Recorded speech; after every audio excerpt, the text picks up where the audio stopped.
बिलासपुर सदर से भाजपा के प्रत्याशी त्रिलोक जम्वाल ने नामांकन पत्र दाखिल किया। इस मौके पर बिलासपुर में एक जनसभा भी आयोजित की गई थी, जिसे सीएम जयराम ठाकुर ने संबोधित किया। सीएम ने अपने संबोधन में बीजेपी प्रत्याशी त्रिलोक जम्वाल की तारीफ की और कांग्रेस पर जमकर हमला बोला। सीएम ने कहा कि देश के 18 राज्यों में भाजपा अपनी लोकप्रियता के बल पर सफलतापूर्वक शासन चला रही है, जबकि कांग्रेस पार्टी में मची भगदड़ से ये जाहिर है कि ये जहाज अब पूरी तरह से डूब रहा है।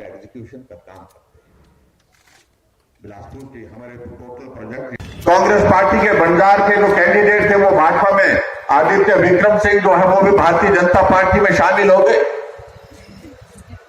और पिछले कल जो मंडी से इनकी कांग्रेस पार्टी की वरिष्ठ नेत्री थी, जो बल विधानसभा क्षेत्र से टिकट भी चाहती थी और उसके साथ साथ में उन्होंने कांग्रेस के अनेक दायित्वों पर काम किया, सुमन चौधरी,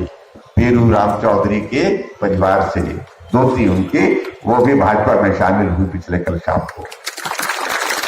जब प्रश्न पूछते हमारे पत्रकार मित्र ये हो गया, ये सब छोड़ के जा रहे हैं, तुम लोग क्यों जा रहे हैं भाई, तो प्रश्न एक ही होता है, जवाब उसका एक ही होता है कि कुछ बचा नहीं,